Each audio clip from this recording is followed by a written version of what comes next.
tudo bem com vocês? Bem-vindos então à minha cozinha. E minha mãe sempre dizia que visita bem-vinda, sentava-se na cozinha e tomava um café com ela. Tudo bem? É um prazer tê-los aqui comigo. Então vai lá, pega um café, senta aqui e vamos bater um papo. Hoje vamos falar sobre o Novo Testamento. O Novo Testamento, ele é a escritura que nós conhecemos do novo cânon. Nós tínhamos o cânon do Velho Testamento e temos então um cânon que vai surgir do Novo Testamento. Então a Bíblia cristã é dividida entre dois cânon, o Velho Testamento e o Novo Testamento. Para nós situarmos o Novo Testamento, nós temos que situar a morte de Jesus. Antes disso, não existia a Escritura.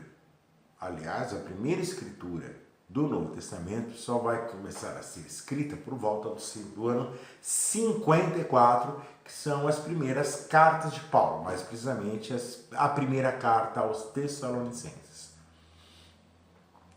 Mas toda esta literatura, desde dos evangelhos, as cartas de Paulo, as cartas católicas, Hebreus e o Apocalipse só vão ser reconhecidos de fato como escritura no final do século II e ainda com ressalvas. Entretanto, somente no Concílio de Trento, já no século XVI, é que a Igreja vai reconhecer então este cânon de uma vez por todas e assumi-lo. Mesmo assim, ainda existem igrejas no Oriente que não aceitam todo o cânon do Novo Testamento. Existe uma versão chamada Peshittá, que é aceita pela igreja síria, que só aceita 22 livros. Ela não aceita as cartas de João, a segunda e a terceira carta de João, a segunda carta de Pedro, e não aceita o livro do Apocalipse. Então eles têm só 22 livros. E algumas outras igrejas também no Oriente não aceitam o Apocalipse, então tem somente 26. Então nós também podemos ver que não existe um consenso nem hoje em dia sobre este cânon. A palavra cânon significa vara de medir ou régua, e era necessário mesmo a criação de uma régua para medir a eclesia, ou seja, aquilo que se acreditar como correto do cristianismo e da mensagem desta nova religião. Nós falamos na primeira aula que a religião ela tem duas vertentes. Uma é a de Jesus Cristo e a outra é dos apóstolos, principalmente de Paulo. Jesus Cristo não criou uma religião. Jesus Cristo era um judeu que cumpriu todas as determinações judaicas, suas obrigações. Entretanto, a sua mensagem trouxe uma nova esperança para o povo, uma esperança messiânica, para algumas daqueles judeus que participaram do ministério dele, e que com a sua morte e suposta ressurreição e ascensão, acreditaram piamente em que Jesus era de fato o Messias que havia de vir cumprindo as profecias. Vamos entrar? Nós vamos fazer um capítulo só sobre isso, quando a gente falar sobre o messianismo, nós vamos falar sobre o cumprimento das profecias. E por que os judeus não aceitam que Jesus tenha cumprido essas profecias, não é o caso agora. O que nós temos que entender então, Jesus é crucificado, teria ressuscitado e subido aos céus. Os seus discípulos se dispersaram, alguns ficaram em Jerusalém e foram perseguidos e alguns mortos, por exemplo, Tiago, irmão de João, filho de Zebedeu, ele foi morto a mando do rei Agripa e foi assassinado à espada. Então a perseguição era muito forte. Pedro e João foram presos, levados à presença do Sinédrio, então realmente era muito difícil. Então a dispersão era natural. Um desses perseguidores era Paulo.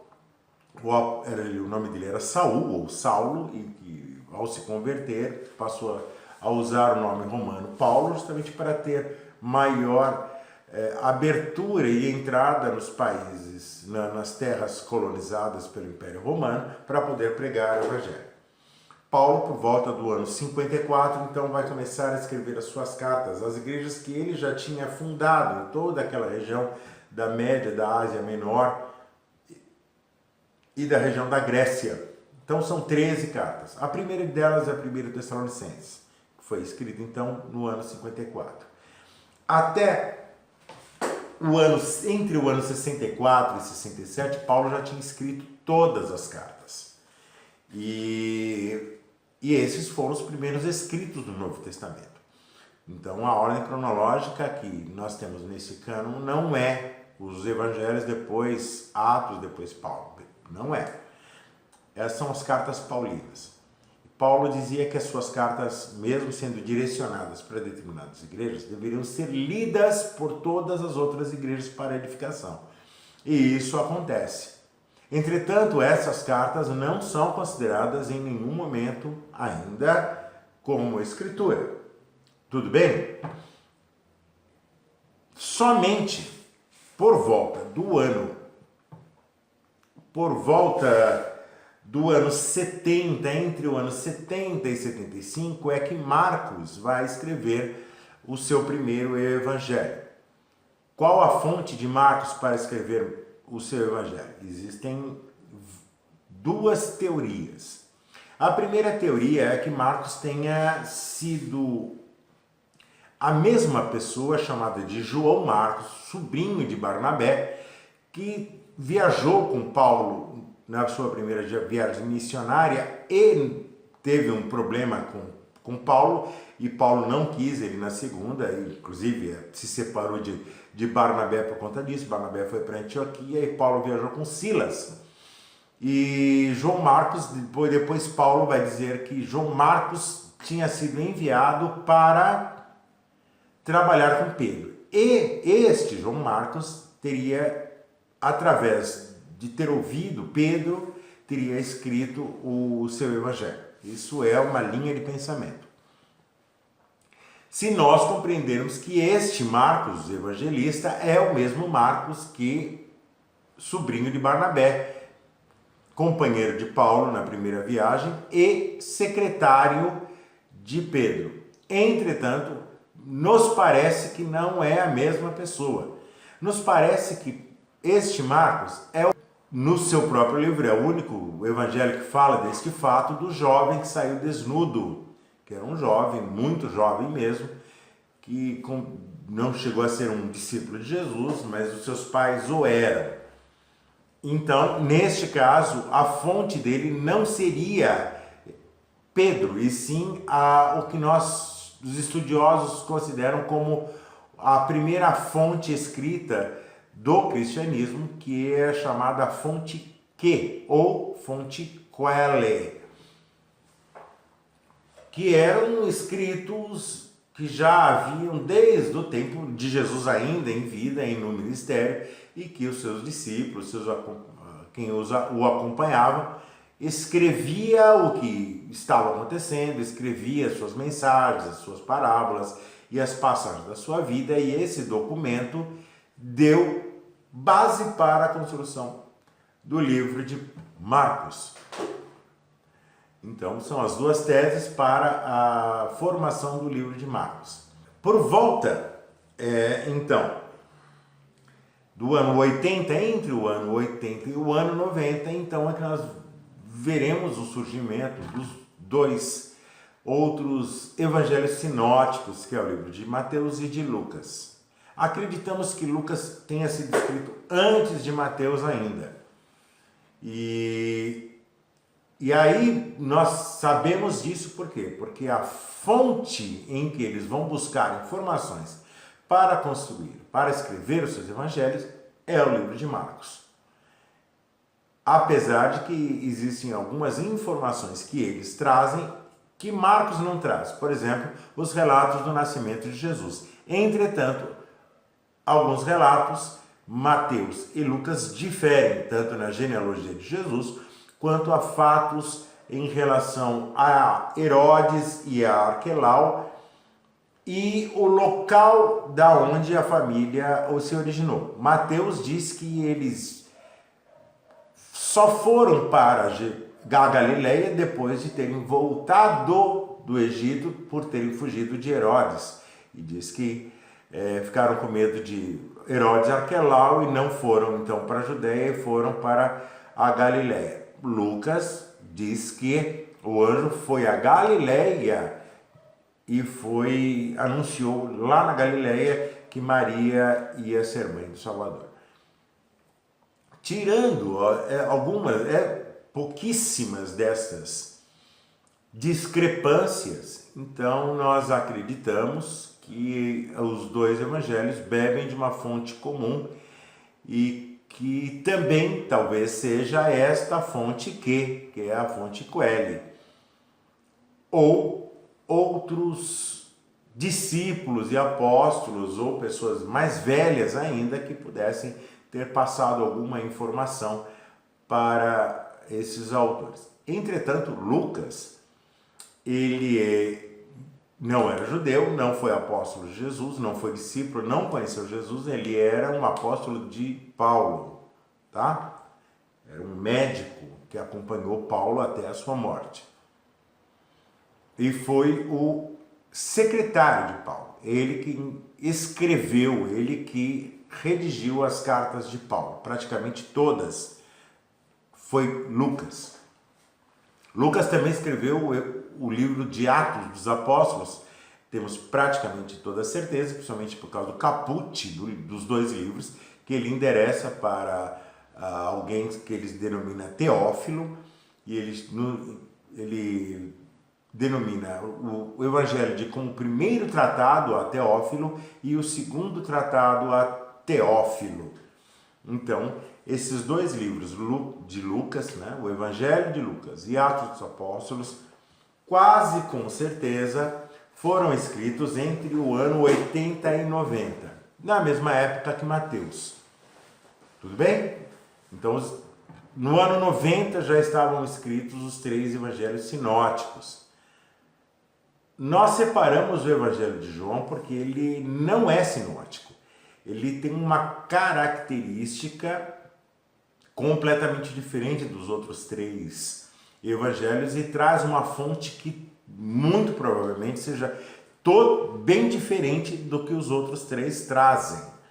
Né? Enquanto Lucas e Mateus se baseiam no livro de Marcos para escreverem os seus evangelhos, João não se baseia em absolutamente nenhum desses 3 evangelhos que já estavam escritos e muito provavelmente não tenha se baseado nem na fonte Q,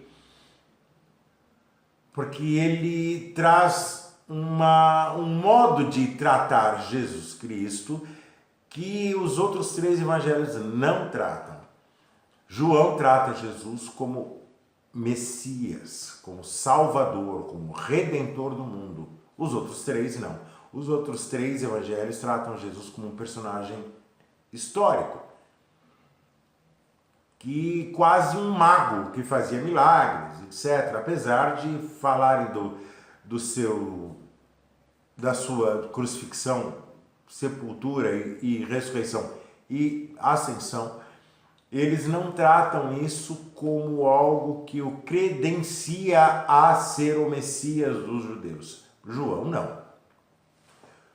Entretanto, João não só traz esta ideia de Jesus como o Messias, o Messias enviado por Deus, como ele traz algumas ideias que são muito complicadas dentro de um estudo mais aprofundado, que algumas ideias helenistas, ou seja, gregas.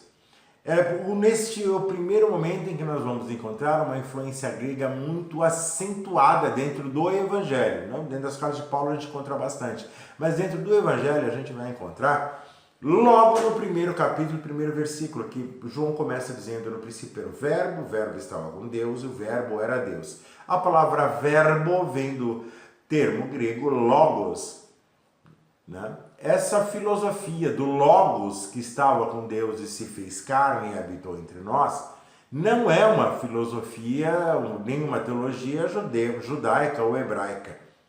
É uma teologia grega. Então a gente acredita assim, então, que João tenha recebido uma influência muito grande de Filon de Alexandria para escrever o seu evangelho. O evangelho de João cabe realmente uma aula muito especial, é um livro muito especial.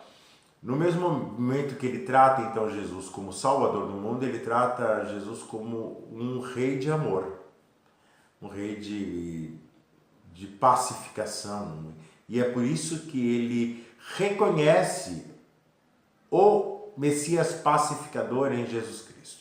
Enquanto os evangelhos sinóticos mostram Jesus como quase um revolucionário, João não. João trata Jesus como um homem de mansidão extrema, entendeu? De mansidão extrema. Um homem que realmente não tinha uma história neste planeta, mas era o Filho de Deus realmente, o Deus encarnado que estava conosco. Então ele não dá a ênfase, por exemplo, que os sinóticos vão dar para os fatos que antecederam a crucifixão de Jesus, entretanto dá ênfase na ressurreição de Jesus. Eu não vou entrar aqui nas comparações literárias, na crítica textual interna dos 4 evangelhos, faremos isso num outro momento, tá? Que não é nesse momento específico. O importante é que no ano 90, entre o ano 90 e o ano 110, o livro de João tenha sido escrito na mesma época que ele escreveu o livro do Apocalipse. Ou seja, até o ano 100, vamos colocar assim, os 4 evangelhos, as cartas paulinas, vamos falar das cartas católicas e de Hebreus, já estavam escritas e já estavam sendo lidas pelas igrejas. Agora a gente tem a parte polêmica do Novo Testamento, que são as cartas católicas e o livro de Hebreus. A carta aos Hebreus, nós sabemos que foi escrita para os hebreus, os judeus, que haviam sido dispersos depois da destruição de Jerusalém, no ano 70 pelo imperador Tito, e estavam em Roma. Então, claramente, a gente vê que o livro de Hebreus ele foi escrito para judeus em Roma. Contudo, nós não sabemos quem é o autor. Muitos dizem que é Paulo, mas a crítica textual interna não nos permite dizer que o autor da carta aos Hebreus tenha sido o apóstolo Paulo. Porque a gente não encontra o estilo literário de Paulo dentro desta carta. Então nós descartamos a autoria de Paulo. Acredita-se uma outra linha que tenha sido Apolo, que Atos dos Apóstolos vai dizer que ele era um homem era grande versado nas escrituras, de grande poder nas escrituras. Nós não sabemos. Acreditamos que a carta dos Hebreus tenha sido escrita por volta do ano 80, entre o ano 80 e 90 também. E aí nós temos as cartas católicas. As cartas católicas, o que a gente vai chamar de cartas católicas não são cartas que foram escritas à Igreja Católica especificamente, mas são cartas que a palavra católica significa universal, ou seja, para todos. Então eram cartas que não eram direcionadas especificamente para uma determinada igreja, mas eram direcionadas para todas as igrejas, todas as igrejas. Eram para ser distribuídas e lidas por todos. E aí, neste momento, nós vamos encontrar as polêmicas, porque nem todas essas cartas, ou talvez nenhuma delas, tenha a autoria real dos seus autores, dos apóstolos e discípulos que as escreveram. Por isso, algumas delas não vão ser reconhecidas pela Bíblia Peshittá e também demoraram para ser reconhecidas, inclusive pela igreja existente já no fim do século II. E Eusébio de Cesareia, quando ele no final do século III, ele faz a lista do que ele acreditava que deveria ser o cânon, e nós vamos ver na próxima aula, ele não reconhece a segunda e a terceira carta de João e a segunda carta de Pedro. A segunda carta de Pedro é justamente o ponto mais complicado. Nós temos certeza hoje, como estudiosos, fazendo uma crítica textual, que ela não foi escrita por Pedro, e bem pelo contrário, ela nem tenha sido escrita ainda no primeiro século. Acredita-se que ela foi escrita. Alguns estudiosos datam a segunda carta de Pedro no ano 125, mas pode-se assegurar que ela foi escrita depois do ano 150 ainda. E nós vamos falar sobre isso um pouquinho mais para frente, porque que ela não pode ter sido escrita por Pedro realmente. Mas, entretanto, contudo, sobretudo, ela tem uma importância muito grande para o reconhecimento dos escritos do Novo Testamento como escrita sagrada, como Bíblia. Entendeu? É justamente esta segunda carta de Pedro. Dito isso, fechamos então a datação cronológica do Novo Testamento. Uma coisa é escrever, uma coisa é se ler. Agora, quais são os requisitos necessários para que esses escritos pudessem serem considerados escritura sagrada? E dito isso, então, nós fazemos uma parada nesta estação com o bonde da nossa história sobre o cristianismo e a construção do Novo Testamento, para voltarmos na próxima aula e contextualizar o Novo Testamento no sentido do reconhecimento dessa literatura como literatura sagrada. Nós chegamos até a construção, a redação de toda a literatura e a cronologia dela no contexto. Agora, como é que esta literatura vai ser reconhecida como literatura sagrada e fazer parte de um novo cânon, ou seja, de uma nova vara de medir, é uma outra conversa e que vai demandar um outro tempo muito longo.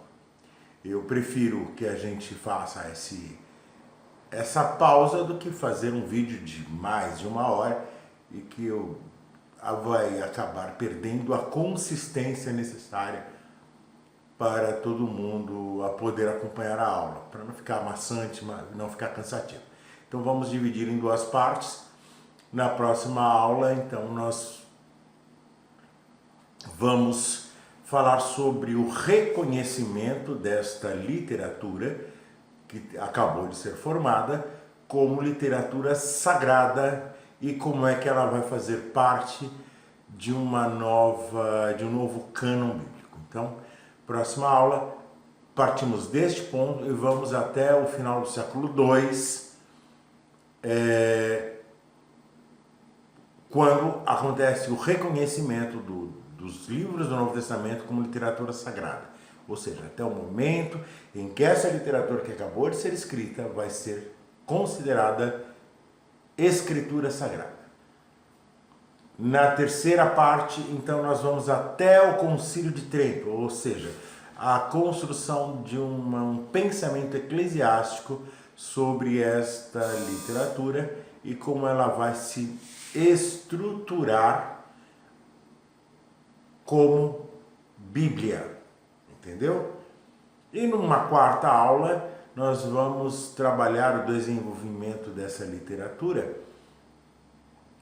no sentido das versões, das compreensões, das diversas traduções e as correções que aconteceram até o tempo atual, com tantas atualizações e versões da Bíblia. Então a gente vai falar da Bíblia de Figueiredo, João Ferreira de Almeida, a Bíblia do Rei James, a gente vai falar da Bíblia de Gutenberg, que foi a primeira Bíblia impressa, a gente vai falar dos valdenses, né? Então nós vamos vamos falar de John Wycliffe, então nós temos muito assunto ainda, não seria muita pretensão nós tentarmos esgotar este assunto numa aula só. Então, até a próxima aula, que não vai demorar muito. Amanhã já deve estar aqui no YouTube. Peço que vocês se inscrevam, peço que vocês sigam na nossa página no Facebook. E também peço que vocês curtam essa página. Por favor, gente, ajuda a gente. Me ajudem a divulgar esse canal. Não estou conseguindo grandes sucessos no sentido de inscrição aqui. Talvez eu que não esteja sabendo fazer a divulgação correta. Ainda estamos com muito pouca inscrição. Ajudem a divulgar, ajudem a valorizar, a difundir o estudo, o estudo científico, tá? E nesse caso, o estudo científico teológico, histórico, antropológico e filosófico. Então, ajudem a gente, se inscrevam, tá? E deem uma olhada lá no canal do professor Alex Vargas, tá? Que ele vai sempre falo isso. O professor Alex Vargas mudou a minha vida, me ajudou a reencontrar a dignidade profissional. Eu estava desempregado, fiquei desempregado com mais de 50 anos, eu tinha uma empresa e essa empresa não deu certo e com mais de 50 anos eu não tinha como, não conseguia arrumar emprego, não conseguia retomar o processo de dignidade da minha vida. O professor Alex Vargas, com este curso de empreendimento digital, me deu uma nova esperança, uma nova chance na minha vida. E então se você tem um celular com internet, você tem um Wi-Fi em casa, um computador e você tem internet em casa, então se você for até o curso dele, você vai perceber que você tem elementos suficientes para poder retomar a sua vida profissional só com isso. E vale a pena, procurem e depois vocês me digam se valeu a pena, tá bom? Um beijo, até a próxima aula, que já está pronta, tá? Eu só vou acabar de editá-la para poder subir. Na verdade, eu fiz a aula inteira e cortei no meio para ela não ficar muito longa. Então, até já com a segunda parte desta aula. Obrigado, quem gostou se inscreve, dá um ok, deixa os comentários aqui embaixo e lá na página do Face você pode conversar comigo, pode me mandar mensagem, pode mandar pergunta e a gente responde aqui. Um beijo então, até a próxima aula. Beijo, gente, vamos bater um papo.